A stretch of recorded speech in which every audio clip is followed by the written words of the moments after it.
With so many options, why choose Arizona State University? For me, the only online option was ASU because of the quality. Their faculty was really involved with their students and care about your personal journey. The dedication to my personal development from my professors, that's been extremely valuable to me. Earn your degree from the nation's most innovative university. Online. That's a degree better. Explore more than 300 undergraduate, graduate, and certificate programs at asuonline.asu.edu. This is a More Than Just podcast production.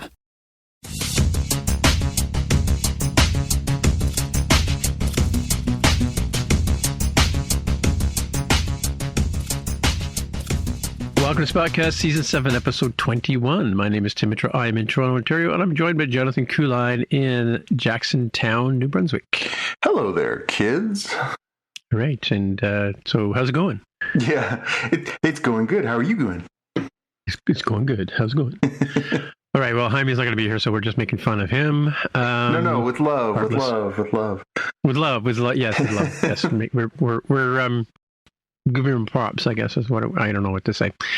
Anyway, first thing up, a fact check. It wasn't really a fact check, but I follow Brian Cox online, and I listen to his podcast and stuff like that, and he's a physicist who I respect. Cosmologist I respect, I should say, but he's a physicist. But he was explaining on the Joe Rogan podcast, which I haven't listened to the whole episode, but he was explaining about traveling at the speed of light. Now, admittedly, I put this down on the notes as warp speed fact check, and I also put it on our internal Slack as warp speed fact check, and I was quickly fact checked by Keen because what I was talking about was traveling at the speed of light, or at least Brian Cox was, not this fictitious thing called a warp bubble, which apparently lets you bend space so you can get to where you're going faster or something like that. Anyway, notwithstanding the fake physics of warp travel, this is the real physics of light speed. And so one of the things that Brian Cox does, he works at the Hadron Collider, and that's, I think it's a kilometer or 2 kilometers ring in Sweden. Switzerland. Yeah.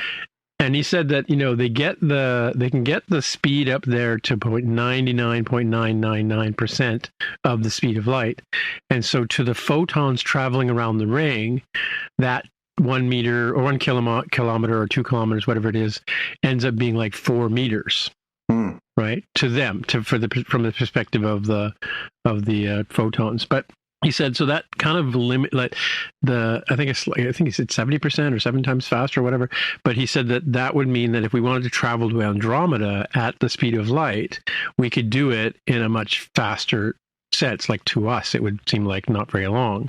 But in fact, if we went there and then we came back to tell everybody on Earth about what we'd found when we got there, 4 million years would have passed. Yeah. So I think it's more the Interstellar fact check than it is although Interstellar had that science right too, right? But yeah, just as you travel at speed of light, like going there and then coming back is a completely different story. So all this idea about traveling at the speed of light until they invent the warp bubble is a complete fiction, right? And he said that, communicating to the people on the way back, he used the word forbidden, which Keen wasn't sure about, but he means forbidden in the fact that you can't do it. We watched a couple of 4 episodes ago on what's that show called, Prodigy, where Janeway on the Voyager was talking to Dal on whatever ship he was on, the Necromancer, was it Nebuchadnezzar? I think it was. They were talking in like sort of real time or whatever. Again, completely impossible. So they were like 50 years apart, I think, right? Yeah, mathematically that doesn't work out. Yeah. Anyway, so with that happy news, we can move on to, so forget about light speed and all this stuff we talk about on this show, because it's at this point in time, it's just fantasy. So why don't we head over to the headlines, and Jonathan's got a bunch of things to talk to us about today. Yeah, and we're going to start with some heavy stuff. The first little bit of this show. So we had 3 very tragic deaths this week in our world. I think I'll start with our most recent one, which was the multi-Oscar winning actor Gene Hackman passed away. We got news today. along with his wife and his dog, were found dead in his home in their home in New Mexico. They haven't determined a cause of death, but they're saying foul play is not suspected. So it could have been. That sounds like. Well, hang on a second, because is there more? Yeah, there was an update on the news, on the 6 o'clock news today, that not that foul play per se, but they said that they are going to be investigating because they were dead for some time. Yeah, and it's odd that the dog was involved, right? So yeah, I mean, yes, it could be natural gas or carbon monoxide or something. That's it. It could have been a poisoning, or it could have been a choice, but we don't know, and so we're not going to speculate too far. Just to say that Gene Hackman, who is a 2-time Oscar winner, has died. Mm-hmm. He was 95 years old and had been retired for the last 20 plus years, so he hadn't made a movie since 2004.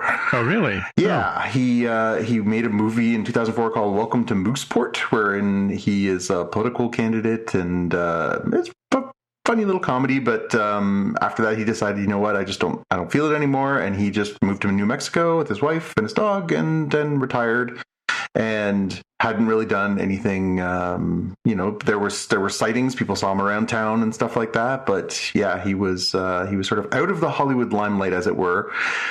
But I mean, talk about a legacy. This man won Oscars for both The French Connection in 1971, and then for Best Actor, and then for Best Supporting Actor in 1992 for Unforgiven. He was also nominated another 3 times for Bonnie and Clyde, for I Never Sang for My Father, and for Mississippi Burning. So again, like 2 Oscar wins, 5 nominations. And he was also Lex Luthor in the Superman. Exactly right. He's best known to our world as he was Lex Luthor in the 4 4 Superman movies starting in 1978, alongside Christopher Reeve. Not the Return of the Jedi. No. Yeah. And just again, like a ton of memorable performances. The Poseidon Adventure, The Firm, Enemy of the State, he's so prolific. He's so prolific that, like, when you said he's not been on the screen, not been acting for 20 years, I'm like, what? Really? Yeah. 20? Yeah.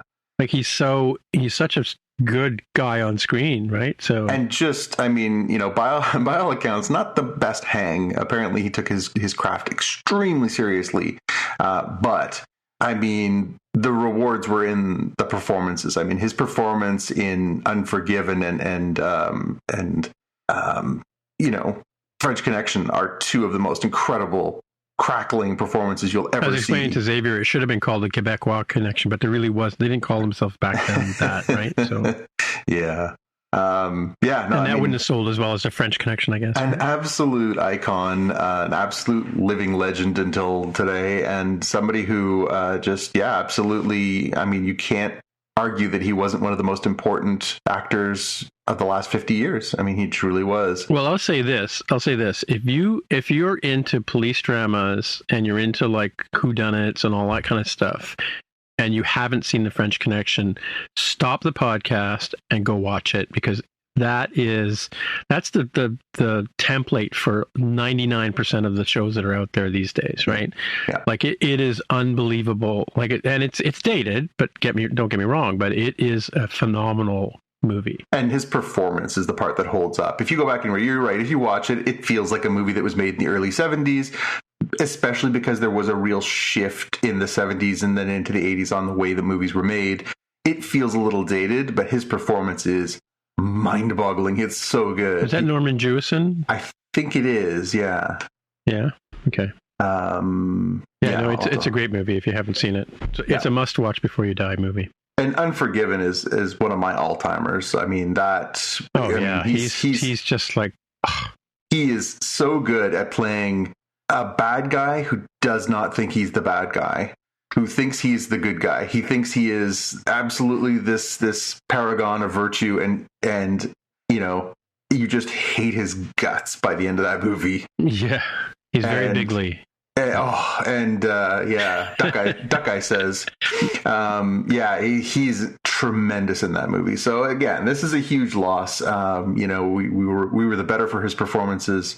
He leaves behind an incredible legacy of filmmaking. Yeah, Enemy of the State's another great movie too, even though it's got Will Smith in it. So many performances that are just like, holy moly. So anyways, this is it's a blow, and especially because of the circumstances and the loss of his wife as well. It's very sad, but hopefully we'll get some details, and at least now let's remember him for the great things. Okay, second of 3 deaths. This one sucked because I had a chance to meet this fellow. Roberto Orci died this week and didn't get a lot of press, and it's really saddening to me because he contributed a lot to our nerdverse. This is the co-writer of the Star Trek, the J.J. Abrams Star Trek reboot. He wrote the first Transformers movie. He was Amazing Spider-Man 2, Mission Impossible 3. I mean, he wrote a ton of stuff in the 21st century that impacted pop culture. He was only 51 years old. He died of kidney failure this week.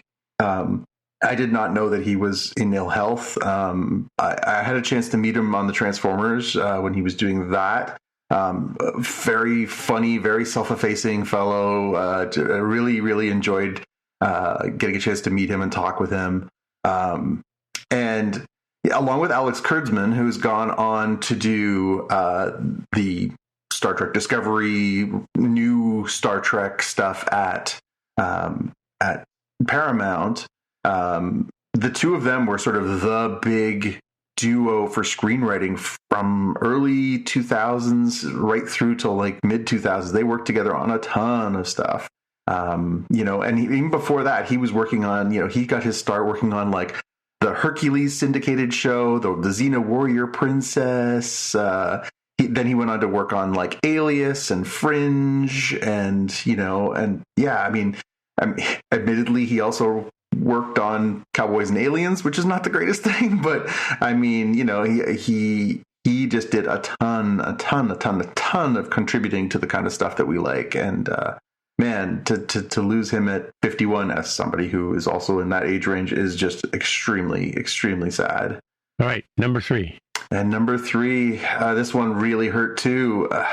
Gone too soon, Michelle Trachtenberg, who many people will recognize as Dawn, Buffy Summers' younger sister on the TV show Buffy the Vampire Slayer, was found dead this week at the age of 39 at her apartment in New York City. This one is pretty gutting. She's always seemed like a little kid to me. I mean, I know she's been an adult woman for a long time, but, she got her start in like Harriet the Spy back in the 90s when she was just a little kid. She was just a teenager when she was on Buffy. She had all these roles as a young person. She'd had some health issues over the past few years. She just recently had a liver transplant, apparently. So, there's still no cause of death, although, people are speculating that might have been a contributing factor. But just, again, too soon. Like, I think we all kind of hoped, especially now that they're talking about doing a re-entry into the Buffyverse, that she might be a part of that. That is just kind of devastating that opportunity won't come around. Just another, just kick in the teeth to lose somebody who is, again, contributed so much to the world that we love. And 39 is just too young to be gone from this earth. That is just awful. But I look back and, she played that part so well. She had, a lot of range. She was she could be funny, she could be charming, she could be beautiful, she could be all these different sides of herself. And just an absolute bummer to lose her this week at that age. And I think so many of us were just absolutely floored when that happened. And then to have that followed by all these other passings is just, that's a lot. I saw just actually before we went on that we lost another celebrity, as it were. Boris Spassky died today too. The world chess champion. Really? It's just been one of those weeks where we're losing these people all in a row, and it's just it's awful. But we thank them all for their incredible contributions to the art that we love, and so we will move on and we will talk about some more positive things. Okay. Hey Tim, did you see the new Andor trailer?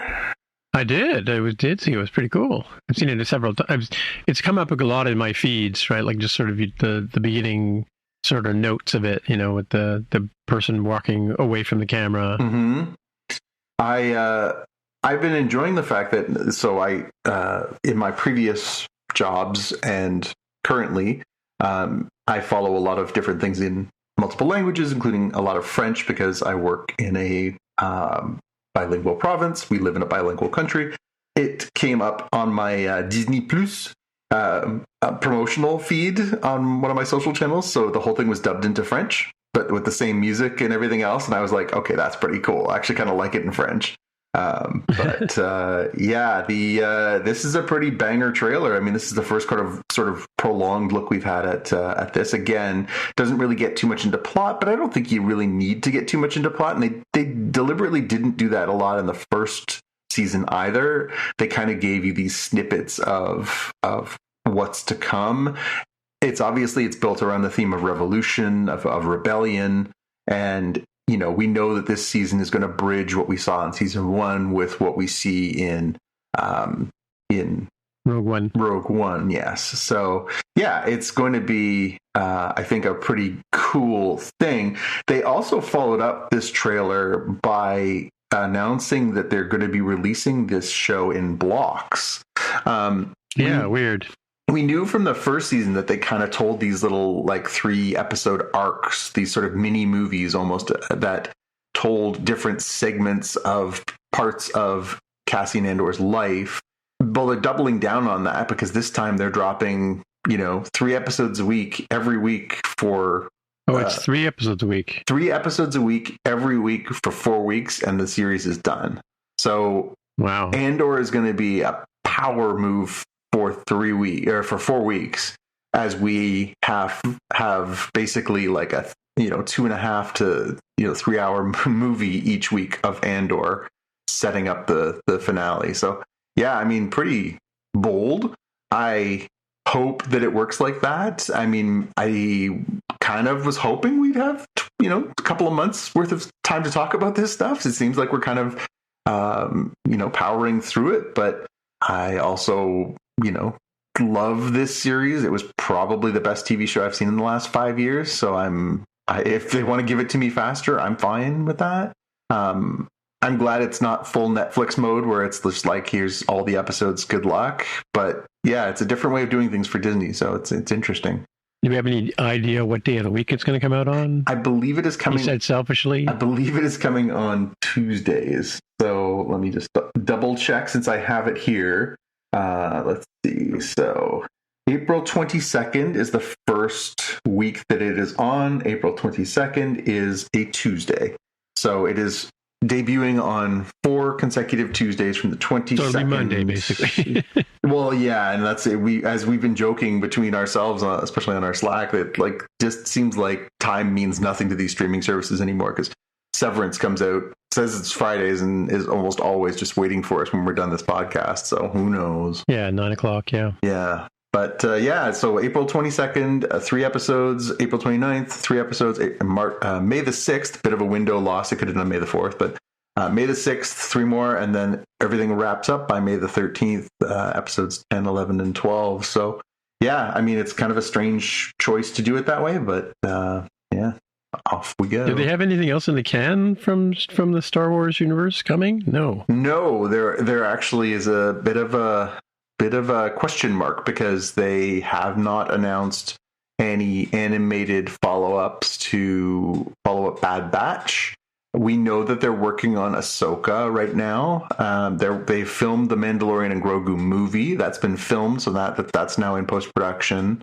But we're in a bit of a Star Wars limbo for the time being. Maybe they're trying to do a palate cleanse. Well, no, the last Star Wars thing was the Jude Law one, right? Yeah, Skeleton Crew was the last thing we got, and that wasn't that long ago, all things being equal. It was good. Yeah. It does seem to be a bit of a shift, and we can talk about it a little bit now, but it seems like when they're talking about the way that they're going to do Disney Plus series going forward, it sounds like they want to do them annually, not unlike a sort of more traditional television model. They were kind of, just banging out content when they first started doing the Marvel Disney Plus series, and there was some, your mileage may vary on that stuff.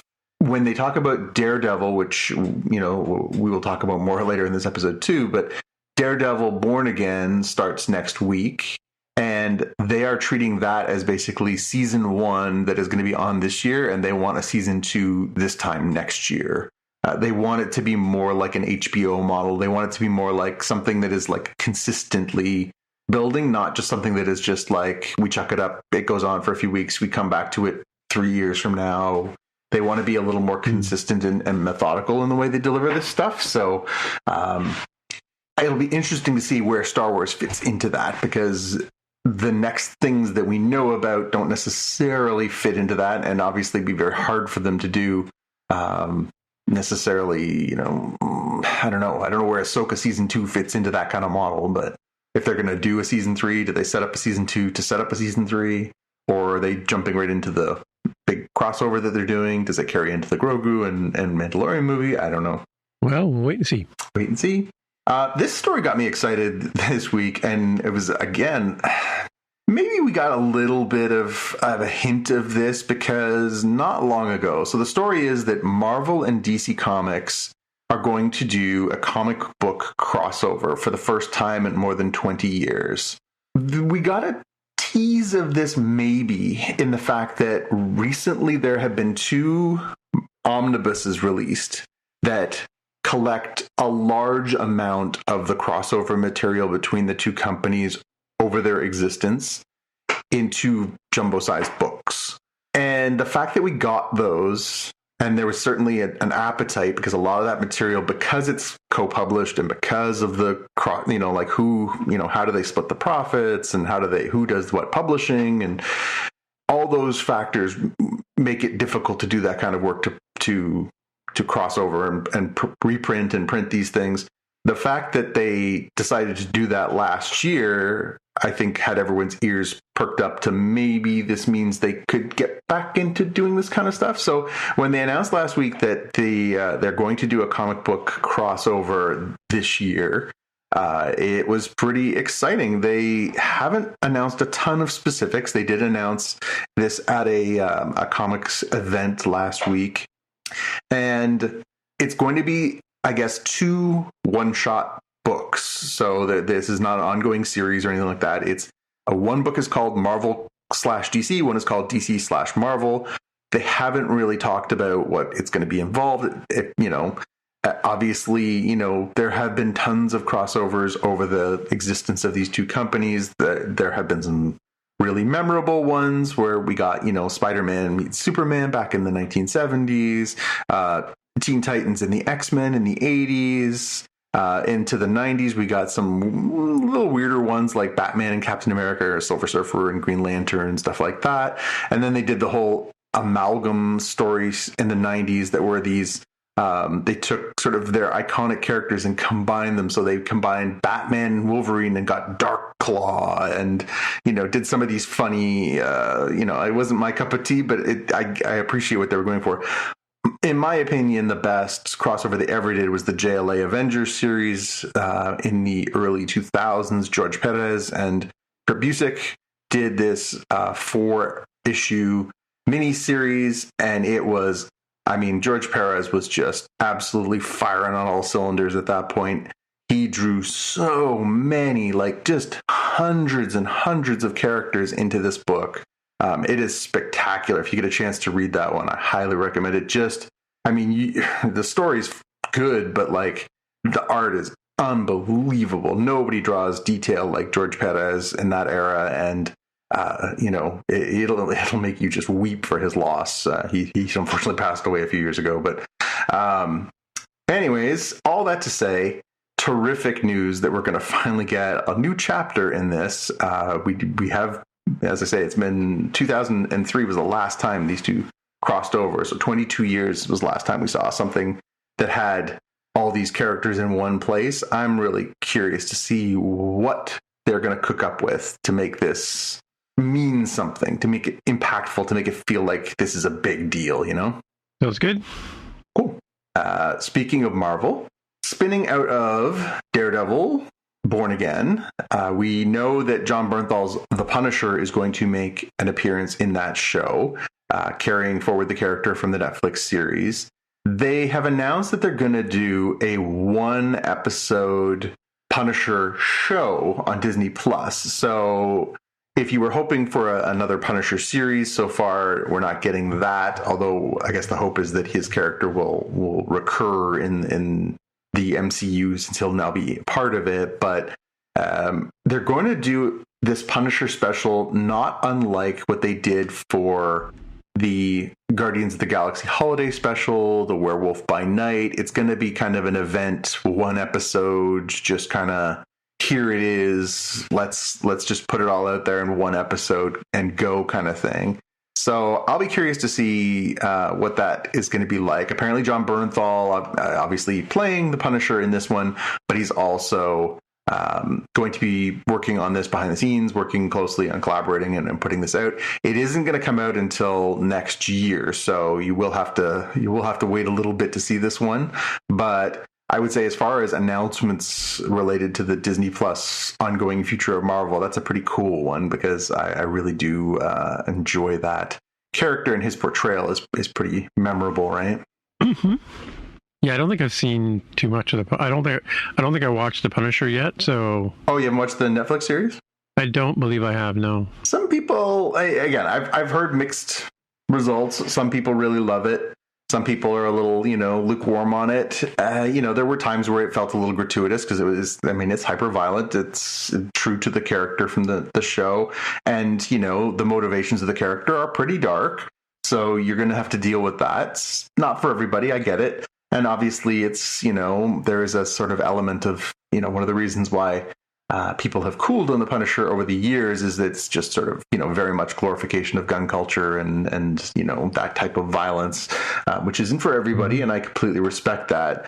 But I thought that Bernthal's portrayal and the way that he was written as far as that Daredevil series and spinning out of that into his own, there were some pretty interesting storylines that they explored in his series, and I think it's definitely worth a watch. And I'm looking forward to seeing what they bring that character back as, if he's still very much the same way in Daredevil and then into his own show. So hopefully it'll be good. Hope springs eternal. Hope does spring eternal. Yes. So yeah, this was a quick one here. I just saw this today on my feed. This is from Wired.com. They have listed the best 66 movies on Disney Plus right now. Obviously, Longlegs, Raiders of the Lost Ark, and Deadpool and Wolverine top the list. But it's interesting to see some of the movies that are on this page. Some of which I've seen.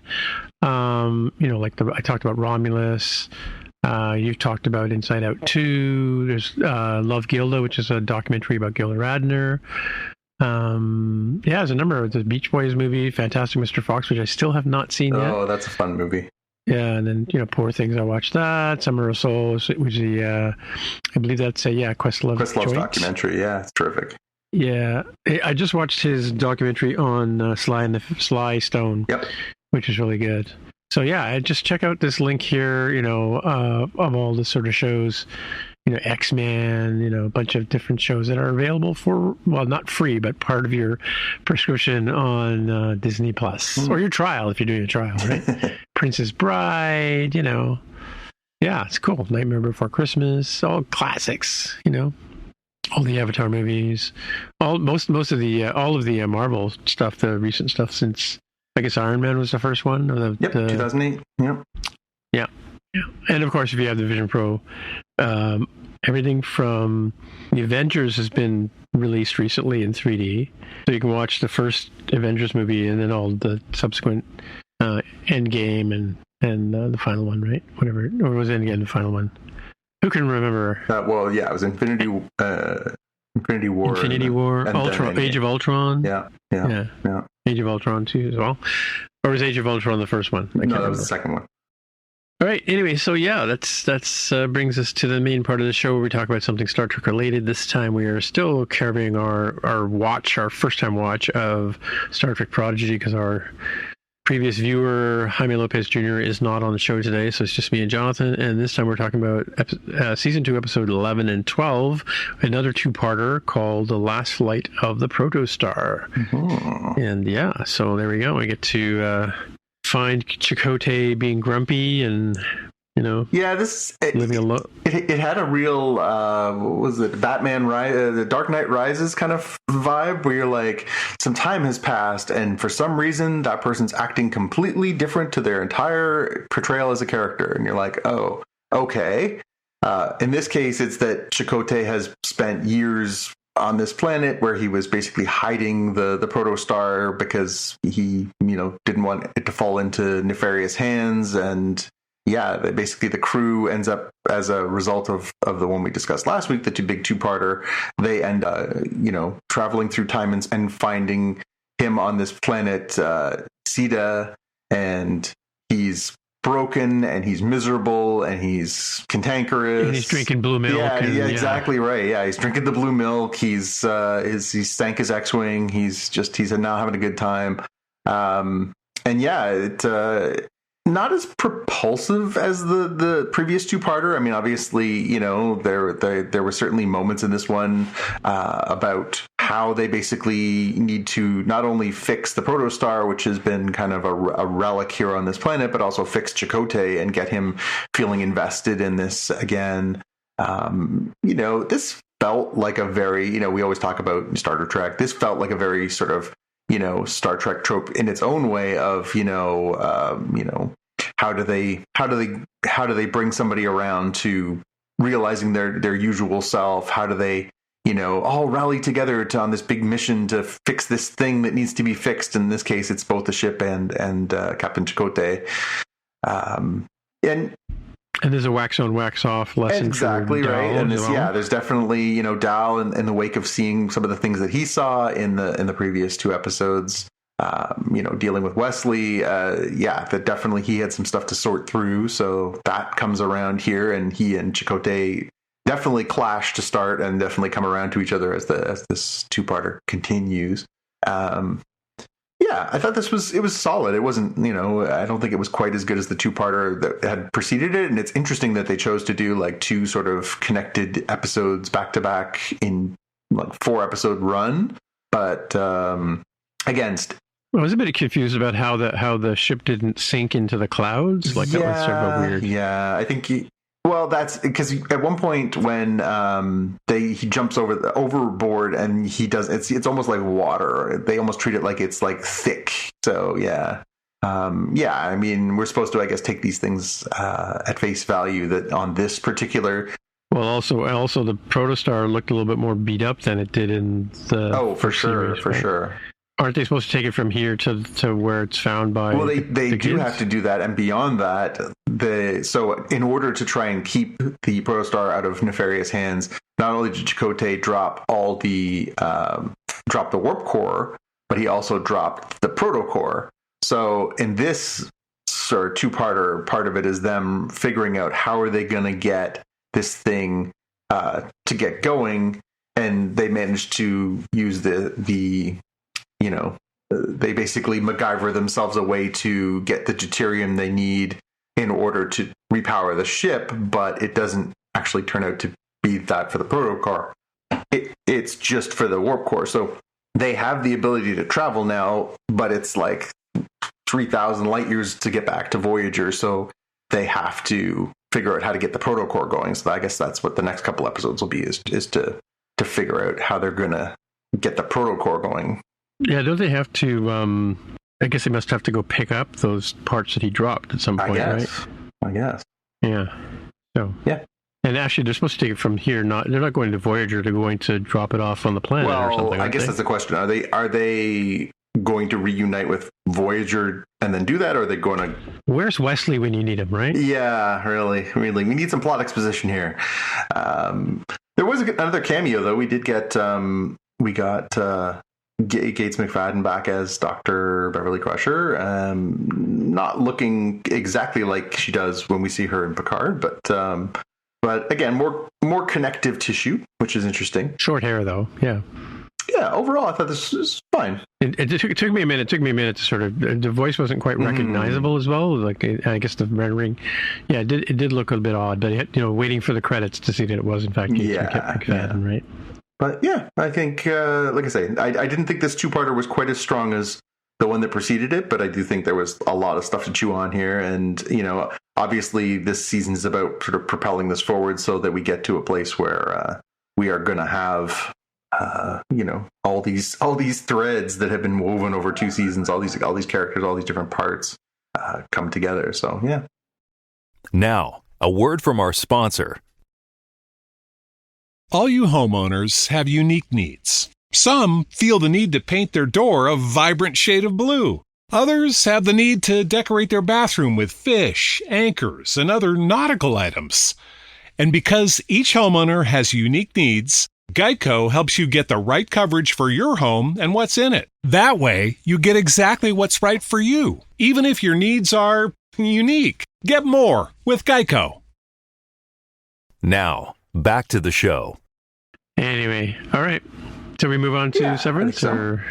All right, so this is Severance, Season 2, Episode 6, Attila. Now, I'm trying to remember, why would it be called Attila? It was called Attila because... because they used to call each other Hun. Yeah, and then Hun eventually became Attila. Attila, yeah. This was a weird one. This was a weird episode, but I think it's all about relationships. There was definitely a lot of stuff to extract out of this one. Oh, you know what I forgot to say before we move on from Prodigy? I forgot to say my elevator pitch. Oh, please. There's always a bigger fish. And sometimes a bigger eel. That's true. Yeah, that's my fallback. I mean, George Lucas was right. There's always a bigger fish. There's always a bigger fish. It truly is like the sagest thing that he's written, I think. Probably, yeah. Do or do not, there is no try. Nope. There's always a bigger fish. There's always a bigger fish. Mm-hmm. Okay, so Attila. So, yeah, this one, you're right. It was very kind of relationship-y. So we are focusing a lot on the Helena, Helly, Mark S, Mark Scout dynamic. Triangle question It's not mark? a triangle though, because there's 4 of them now, right? It was kind of a triangle, and now it's kind of a square, which is a weird way to look at it. So this one, Mark finally confesses, because obviously in the previous episode we saw Mr. Milkchick basically threaten Mark S on the inside with, did you tell Helly that you slept with Helena? And so here he decides to come clean, and he confesses that he and Helena slept together when they were on the Ortbo.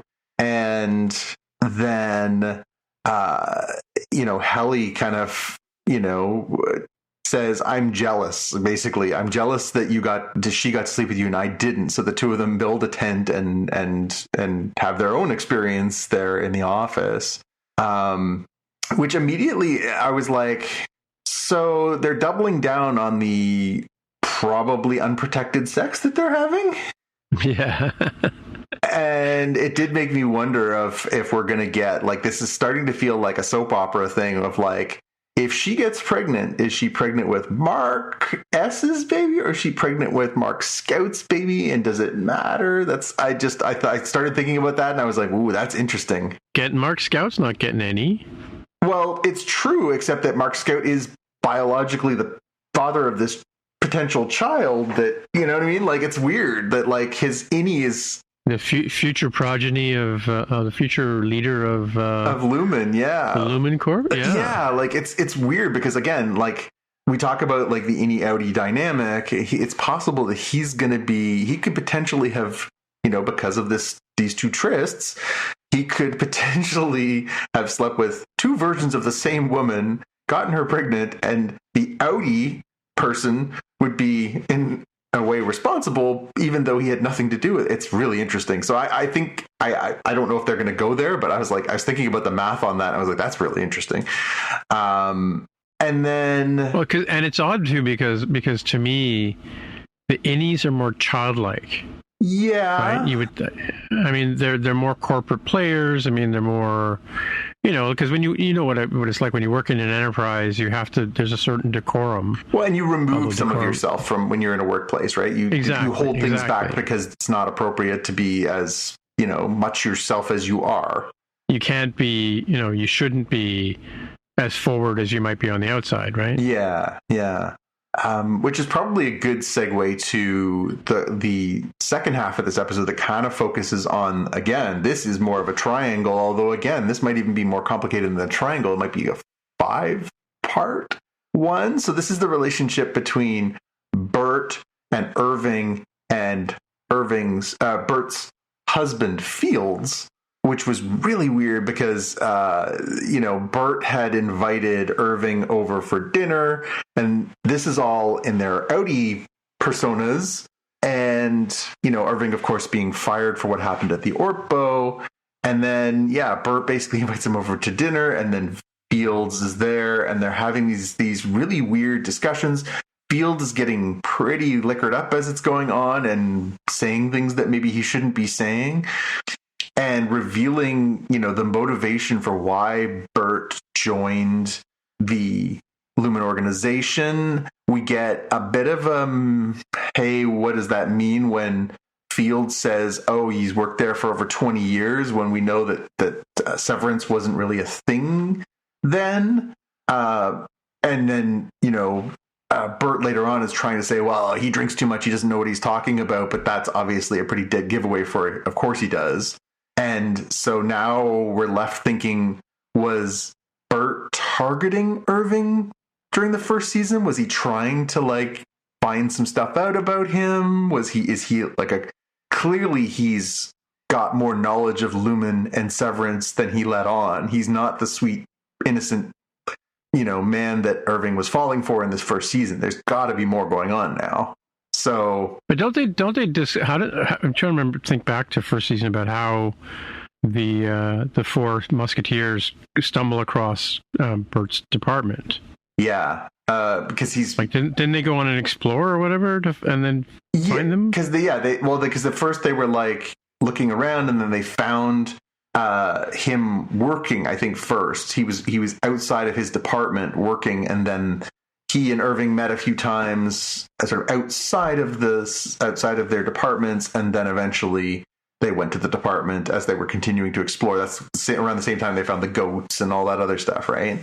So it's interesting to me. I think we're going to learn more about Bert and his background as things go on. I don't think he's as sweet and naive as we were led to believe his Innie character brought forward. I think him on the outside, I mean, they explicitly say, Fields says, he was a bad man, he did bad things, he was going in because we thought this might be a way that we could end around and get him into heaven based on their Lutheran beliefs. Really interesting, but it just made me think back on I need to go back and watch all the scenes between Bert and Irving now and dissect what exactly Bert was saying, and it really made me think about Bert in a different light, because it just hadn't really occurred to me that he was perhaps something to do with Lumen, something very tied to Helena, yeah. Well, yeah, maybe he was part of the creation of Severance, or who, I don't know, but something is off. Something is there for sure. And the choice of actor who played Fields is an interesting one too, though, right? Oh, it's John Noble. I mean, this guy's Lord of the Rings, Fringe. He was on Prodigy. He was the bad guy in the first season of Prodigy.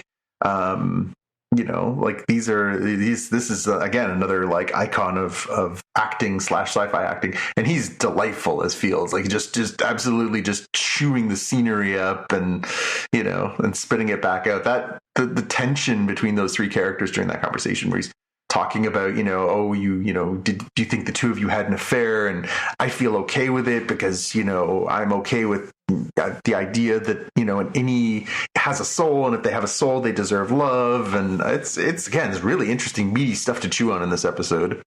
And then I guess the other part of the episode, well, there's two bits. One would be Dylan kind of starts an affair with his own wife.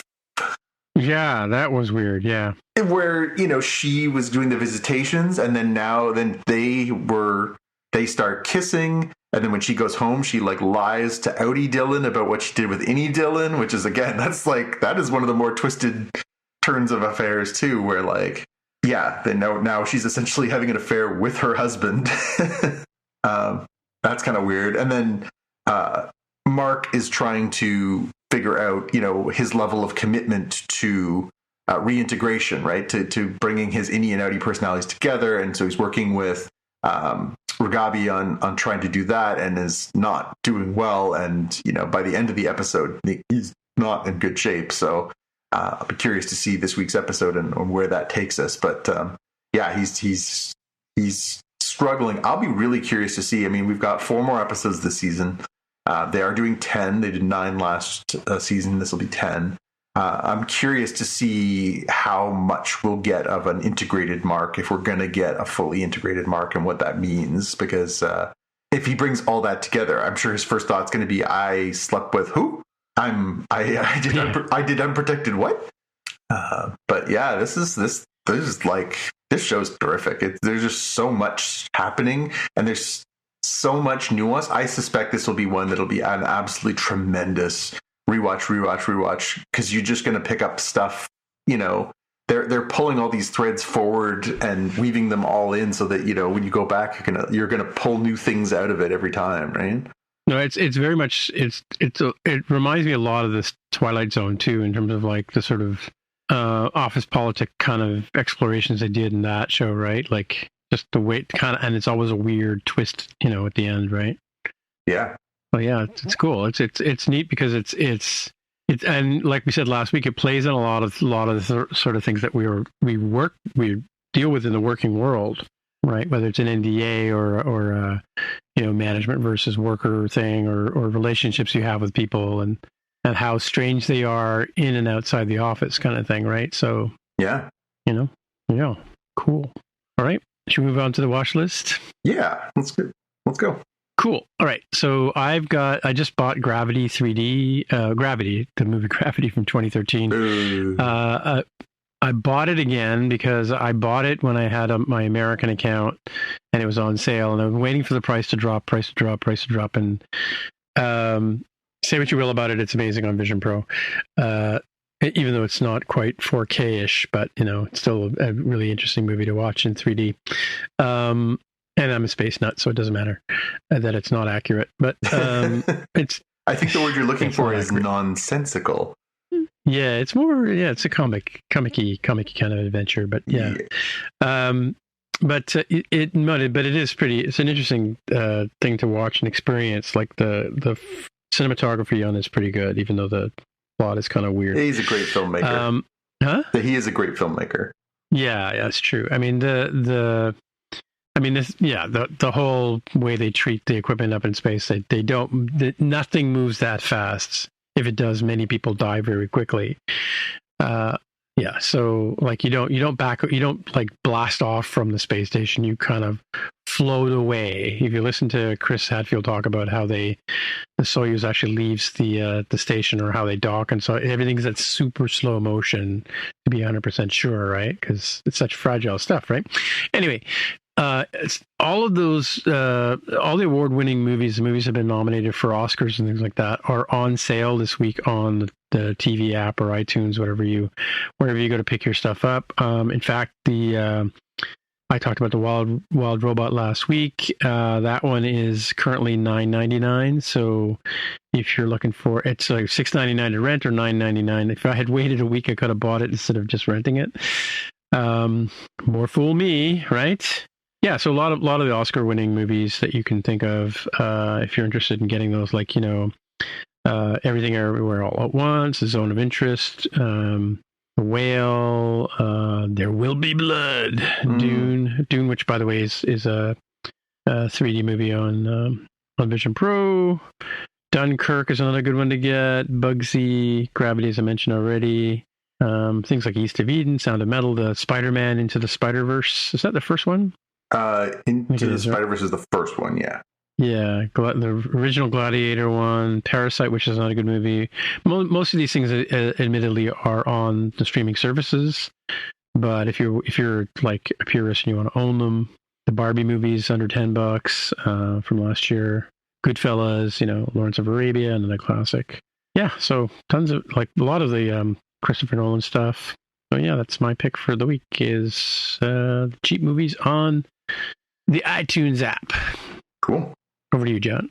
Yeah, so next week we talked about is going to be the first couple episodes of Daredevil Born Again. So that is my most exciting pick. I am looking forward to us diving into that as a collective and individually to see what exactly they do. So we've seen a little bit of what Daredevil is in the MCU as opposed to the Netflix dark and gritty universe that they started with. We saw him pop up as Matt Murdock in the Spider-Man, the third Spider-Man movie. We saw him pop up in She-Hulk as the boy toy. It seems like they're, from the trailers, like they're carrying forward the same tone from the original shows. I don't know if it's going to be quite as dark, but I guess we'll find out. Either way, I'm really curious to see what they do and don't do. I know that they're pulling in some classic stuff. They're pulling in some more modern Daredevil stuff. They're introducing some characters that are more modern, and they're going to bring back, characters like Bullseye that they had in the last season of Daredevil on Netflix. Obviously, the Kingpin is back and is a major player. We've seen the Kingpin pop up in other shows like Echo and Hawkeye. And so, yeah, it'll be interesting to see how they weave all the MCU-iness of this stuff together with the previous existing content and sort of see if they can land this plane. But I'm psyched. I love Daredevil. Has always been one of my favorite comic book characters. I think this version of the character has been extremely well realized, and I just can't wait to see more adventures with this group of characters, and hopefully it will deliver what we're hoping for. All right. Well, I guess that's it for another week. Jonathan, if people want to get in touch with you, where will they find you? You can find me on Blue Sky, and Instagram is @JPK News, or you can find me on YouTube at youtube.com/@JPK. Cool. All right. My name is Timitra, TIMMITRA, on Mastodon, on Blue Sky, on Instagram, and places like that. So until next time, we'll see you in the future. Bye. Bye. You've been listening to the Spotcast podcast. If you want to find out more about the podcast or see the episode show notes, visit the Spotcast website at spotcast.com. If you have feedback or questions, you can get in touch with us on the website. If you like the show, please consider recommending us to a friend, writing a review on iTunes, or pledging any amount at patreon.com/spotcast. You can find details on how to help us on our website, spotcast.com/sponsor us. Thanks for listening, and we'll see you in the future.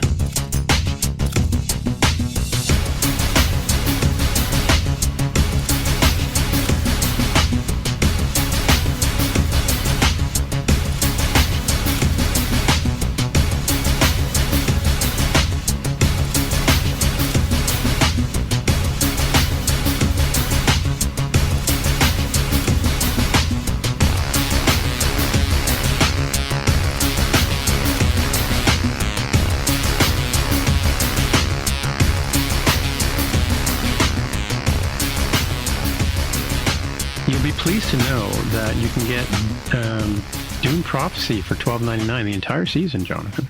Oh, goody! I saw Orphan Black went up this week. It was on sale for $10 for the entire run. For that whole series? Yep. Really? I don't know if it still is. Yeah, but... and the is it on the Made in Canada section? Maybe. $7.99 for Transformers 1. The one you like that one, right? Oh yeah, the animated one. That was good. Yeah, cool. Yeah. I'm on Foursquare. I'm the mayor of the police station for Orphan Black because it's on the King Street streetcar ride. It's good to have a job, Yeah. I haven't really watched any of these. One thing we didn't talk about, which I added to our Slack channel, is that we have a release date for the new season of Doctor Who. Oh, that's true. Yes. Yeah, yes, April 12th. We're going to get season 2 of the new Doctors Who. There has been a little bit. I've seen a little bit of speculation online that it's not performing as well on Disney Plus as they were hoping, and that they're hoping for more. So I think tell all your friends if you are a Doctor Who fan, maybe consider that. Was that like including numbers in The UK? I'm sure it would in do the quite UK, well it over doesn't there. play on Disney Plus, right? So, like, Oh, yeah. It's on BBC then, right? Yes. So, yeah, that's the wild card, right? Is that you don't really know how these things are performing depending on which platform they're putting them on. Blah blah blah blah blah. But yeah, it's a little bit. I don't know. I still have a tough time imagining Doctor Who's just going to go away. But what would the collapse of the Disney Plus acquisition mean? So yeah, hopefully it doesn't come to that. But yeah, I was just flipping through some pictures of Gene Hackman on IMDb. So yeah, Superman 2, Bonnie and Clyde, which you mentioned already, French Connection. Let's see, the original Superman. He was Royal Tannenbaum. oh my God, yes! What a performance that is. That's such a great movie. Yeah, and then what else did I notice here? Well, Speaking of playing scoundrels that you love, right? Yeah. Oh yeah. Just Hoosers. Where's my javelina? Get Shorty. He was the guy in Get Shorty. Yeah. The one, the Rube. He was in Bridge Too Far. Mm-hmm. Quick and the Dead. He played the similar character as Unforgiven, right? Mm-hmm. He was the lead lawyer in The Firm. He was, and again played a pretty nasty piece of work. That one. Yeah. One of the Tom Cruise movies I enjoyed. Oh, and The Birdcage. Oh yes, again, great performance. Yeah, where he got hoodwinked by Robin Williams and Nathan Lane. Yeah, Nathan Lane. Yeah. So good, a lot of good, like outstanding movies. So yeah, you can't go wrong picking up a Gene Hackman movie. Yeah, and like I said, I mean, I have read / listened to lots of things about Hollywood over the years, and apparently he was he could be a challenging person to work with. He was very intense. He was very serious about his craft, and that doesn't jibe with everybody. But I mean, again, the results are in the work. I mean, you can't say he wasn't an incredibly talented performer. Mm-hmm. Yeah, that's a mystery of we'll find out, I guess, over the next couple of days what transpired there. But yeah, I mean, at 95, it was not, like he didn't have a good run, but no, and obviously, these things are what they are. I think the tragedy in all this is his wife's passing. I mean, again, Gene, you're right. I mean, he'd lived his life. He was, he had retired. He had, completed his life's work in that way. Obviously, this is still not an ideal circumstance, but the fact that... Well, she was only 65, by the way. That's it. And it is a tragedy no matter how you slice this. And so that's sad and disappointing. But on the bright side, we do have an incredible body of work to look back on and enjoy. Yeah, well, that's pretty much all you're leaving, but all we're leaving behind these days, right? So yeah, well, some of us will leave a pile of podcasts. Yeah, but will they live on in infamy? That's the question. Will Jaime Lopez, convert them to DVD or something at some point? That's in the future? right. And they're also on my hard drives as backup, right? Yeah, I mean, hopefully they will stand the test of time somewhere down the road in the future. Someone's listening to this, our long extended family is looking back and enjoying listening to what we all had to say about some things. So yeah, what we could do? We could transfer them to VHS. Oh, I like it. Yeah. Isn't there some more obscure stuff? Can we put them on some zip disks or optical drives? Maybe optical drives. Absolutely, that's what I'm talking about. Yeah, well, optical drives are supposed to last for 10 years, but zip. I have a bunch of zip disks, but I don't know anywhere I could get a zip drive that works these days. So yeah, because I even have some old SideQuest drives from like the 90s, and I have no idea how to get a hold of one. In fact, it's funny because I have an old picture of your mother working on her computer in the when we had it upstairs, and there's a SideQuest drive on the desk, and I'm like, where did that drive go? Yeah. Somewhere, because my first, I thought maybe you grabbed it already, but somewhere in that basement of mine, there was a box that had a bunch of discs and zip disks and zip drive and all that stuff. I just got one zip disk from you in that collection of stuff. Yeah, somewhere there was a drive. I don't know if you have it or I have it, but somewhere between the two of us, we have a drive. Okay, well, that's good to know because I don't have a drive. Yeah, no, it's I have the computers for it, but I don't have the drives. We just have to find it amongst all of our belongings, but you and I. Yeah, no, it's just like I said. I just wondered where that because the SideQuest drives were the drives themselves were very fragile. Mm-hmm. The heads used to come undone all the time. They weren't that well made, even though they were portable, right? I mean, the whole concept of the movable head on a hard drive was so close to the surface that anything went wrong, you'd lose data, right? And the fact that you'd have a mechanism where it would lift the heads out of the way and then put them back down again, there was just an accident waiting to happen, Yeah. Especially if you tried to put your sandwich in the drive, right? So, did on an unrelated topic, did you watch any of the SNL anniversary stuff last weekend? I did, of course. Yes. Yeah. Did you? I didn't get the concert because it was only on Peacock, I think, right? Yeah, I saw some of the highlights from that. Yeah, I saw them on YouTube. Yeah. Some of the Cher and Andy Samberg and Lady Gaga and that kind of stuff. But I did watch the whole show, and I watched the musical show that Questlove did. It was on the week earlier, and I missed the first hour of it, so I get to watch it again when it was on. I think it was on Saturday night. I think, right? Yeah. So yeah, he's such a good documentary maker. So. He is. It was nice to see that he was, up there playing at the anniversary special too. Like, again, he's part of the firmament, Yeah, for sure. No, the anniversary special was great. I loved even the questions that Amy Poehler and Tina Fey took from the audience, and Seth Meyers gets up there and says, "Is this just a vehicle for the people who aren't going to be in a skit to have some airtime?" Yeah. Yes. Next question. Yeah.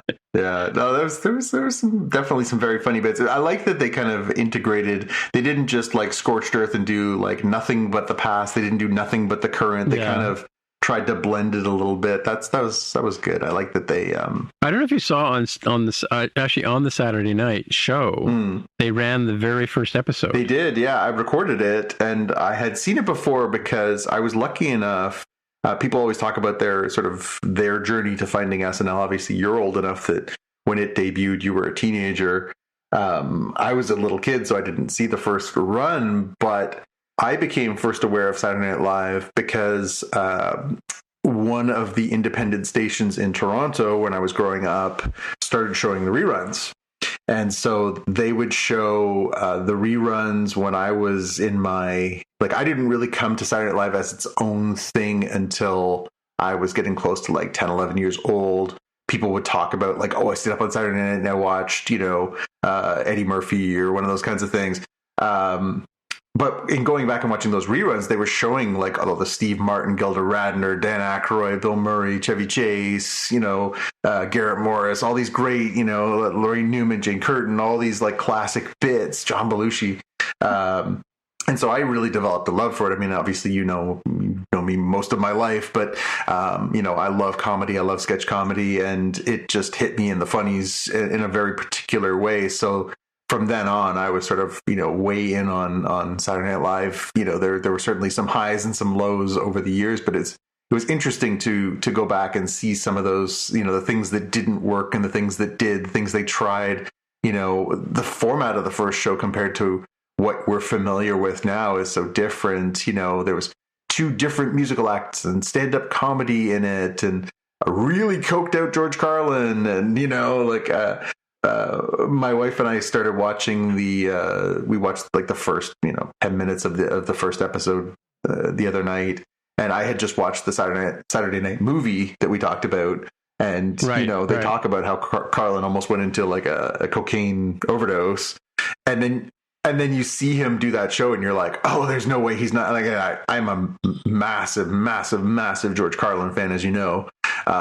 I could tell you when he was and wasn't a massive drug user, and he was so high doing that performance. He is so good at what he does. He was a perfectionist. He was an incredible writer, and he was kind of fumbling his way through one of his classic bits, baseball versus football. And you're like, oh my God, really? How high that guy must have been to be, still trying to pull that off and doing it pretty well, in spite of the fact that he was clearly coked out of his mind. But I don't remember. I know I didn't watch it from the very get-go.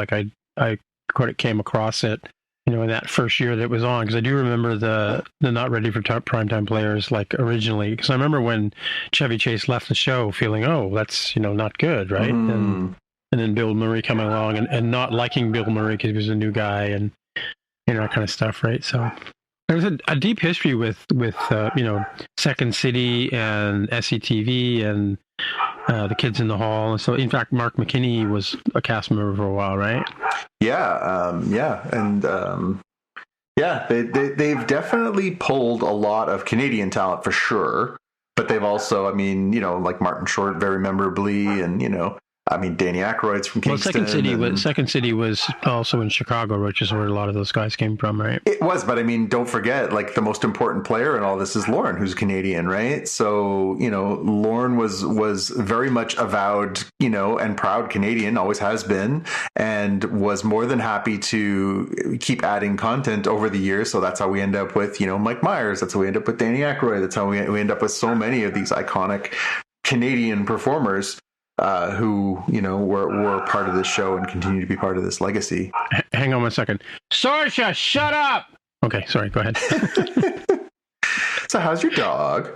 I was gonna say the other thing was I always found comical was the offer for he had a check for $3,000 for the Beatles to reunite to come on the show, and it's funny because interesting because Paul McCartney closed the special. Yep.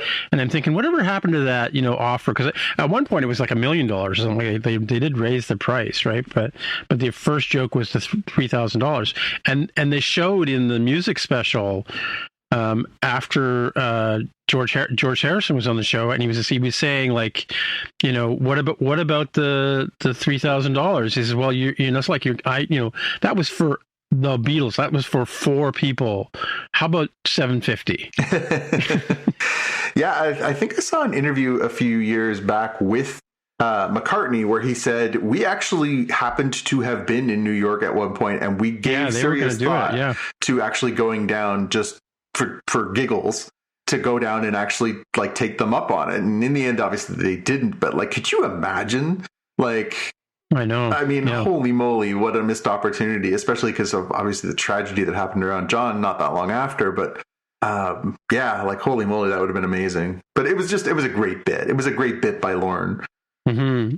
Well, it was interesting too. Well, he was a Beatle fan, right? But, who isn't? It's interesting that if you over the years that you've I don't know if you've heard the sort of schedule about how they pull the show off in a week, and Thursday they do the sound checks and stuff like that, and that dude who was seen during height of COVID was seen sucking face with other people, like the country star, and they had to call Jack White in, and Jack White brought his band in last minute, and he actually sang a song from who's the Robert Johnson about the influenza pandemic, right? So, but that was such an interesting thing too. And some of the musical performances over the years, like, I'd forgotten how many great bands I'd seen on that show, right? Oh, so I know. I do remember I watched Elvis Costello at the time because I was a fan of his at the time when he changed the song in the middle of the show, and they told him he would never work on American television again. Well, yeah, radio. He wasn't supposed to play it because it was offensive to NBC, who owned a bunch of radio stations, right? Oh, was it? Yeah. Oh, okay. Yeah, they told him not to play it because they thought he would be offending all these radio stations, and NBC didn't want him to play it. And he was like, you know what, I can't do it. But then, do you remember when he came back with the Beastie Boys? Yeah, it was great. I wanted to hear them play Sabotage. I know. I was so disappointed. Yeah, that was at the 40th anniversary, right? Yeah, they did. I can't remember which anniversary. They did a set of. I think maybe it was the 25th. They did a set of CDs that you can get that have some of the live recordings from Studio 8H. And there are some pretty, like, memorable things. There's one that's sort of more classic, and there's one that's sort of more modern at the time. I think it was in the 90s. I wish they would do more of those, because there were so many. Like, I remember explicitly seeing so many artists. And I was listening to Bill Simmons' podcast, and he's a massive SNL fan, and he sort of said, and I thought this was a terrific point, this is often when most artists are on SNL, is when they are at their apex, when they are at their biggest, best, most culturally relevant moment. Not always true, but certainly if you look back over the course of these different, performers, like Nirvana came on and when they came on, they were right at the top of, that was right before things started to go really south with Kurt and his health and everything else. Like some of these moments are just so indelible. I really wish that more of these were available for, just because the moment that they're in is capturing them in these really, really important moments in their careers. I wish they would do more audio recordings of this stuff that you could get available. Yeah, I want to see the performances, never mind the audio, right? Sure. I mean, and again, you can find some stuff on YouTube, although some of it's geo-blocked and stuff, so your mileage may vary. Yeah. There certainly is some. I find it interesting that like some of the recap versions of the show, if you don't watch it live, that's the kind of stuff they cut out is the musical stuff because of copyright issues, because of the publishing music rights and stuff like that. That's the stuff that doesn't sometimes survive. Right. And it's a shame because there's so many terrific performances. I know they started at one point back in I want to say the 90s. They started putting out full season DVD sets that were like every episode, every moment unedited. But I think they only got to maybe 5 or 6. Like, I don't think they went very far with them. So you can get some of those original, 75, 76, 77 kind of really important to the creation of the show kind of stuff. But, I'd love it if you could go back and cherry pick and be like, well, I want the 84 season where, Billy Crystal and Christopher Guest and Martin Short and all these people came on. I want to have like that one season and just watch the whole thing, Mm-hmm. I think that's the only part that's kind of missing from the legacy is they showed that collage, the montage of commercials, parodies that they've done over the years. Mm-hmm. That was part of the 50th anniversary special. And as they were showing clips from them, I'm like, some of them are indelible. I will never forget watching like the Schmitz-Gay, Adam Sandler and Chris Farley when they're like, cracking open the Schmitz-Gay beer and all the guys in their mankinis came out and in the pool and stuff like that. Some of these are timeless, but they were showing like little 5-10 second clips of these and I'm like, my God, I just want to watch them all. Like there's so much funny stuff in there. And I'm like, again, I want like, I know that there have been, some of it's been put together on YouTube and there's bits and pieces, but like, again, 50 years of these crazy things. I remember the first time I watched John Belushi, he's standing there holding a cigarette, smoking a cigarette, talking about how he's powered by little chocolate donuts. And that's for Breakfast of Champions is little chocolate donuts. I remember being like 8 years old and just thinking that was the funniest thing I'd ever seen was this kind of doughy looking guy holding a cigarette, eating chocolate donuts as his breakfast food and being like, I got a lot of stuff to do in the day. If I'm going to go out there on the track and compete, I need my little chocolate donuts. I'm like, oh my God, so funny. Yeah. There were some years where the show just only wasn't funny, but.